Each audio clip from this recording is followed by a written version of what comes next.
The man entered a strange company. On his first day of work, the receptionist told him it was his last chance. It felt as if the company was a monster that could devour people. Moreover, the company's rules were extremely strange. It actually required that no one stay in the company to work overtime for any reason. This puzzled Paul. However, Paul had already owed 2 months' rent. This left him with no choice but to accept the job. The supervisor then led him into a room. Just as he was still confused by the strange rules, he saw a small dinosaur run past him.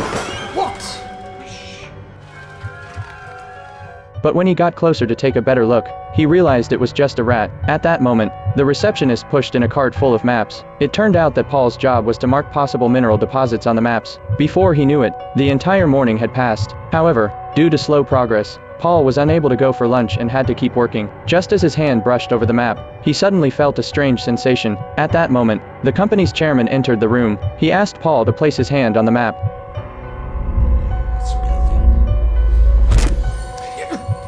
It's a quiver point.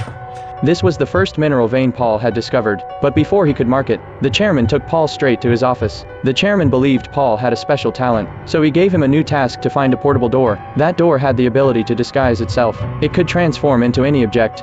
It's a door, a portable door to be specific. Portable, you're not to share this with anyone. Paul agreed to the chairman's request. He wanted to use this opportunity to prove his ability, but a whole day passed and he still couldn't find it. That night, Paul was startled awake by a nightmare. To his shock, he found someone standing by his bed. The person threatened Paul to reveal the task given by the chairman. At that moment, Paul remembered the chairman's instructions. He refused to answer the question. The next second, Paul's teeth started falling out one by one. His ears also grew abnormally large. Faced with such a terrifying threat, Paul had no choice but to reveal the secret. The next day, when Paul went to work, he saw a string of English words, arranged with staples on the floor. Following the arrow, he arrived at a basement. Inside the basement, there were several strange shelves. The moment Paul merely touched one of the shelves, the next second, he was transported to another dimension. That place contained all kinds of magical objects. There, he found the portable door, but after he stepped through the portable door, it unexpectedly transformed into a towel. And now, he was in the chairman's office. The chairman was holding a secret meeting.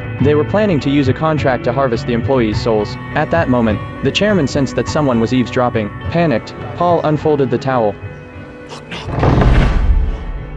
Supermarket.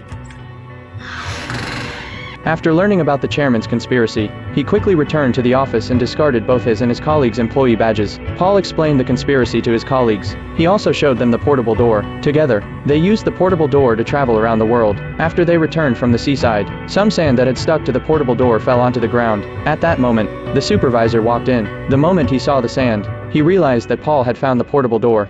Do you have any idea what thin ice you are on?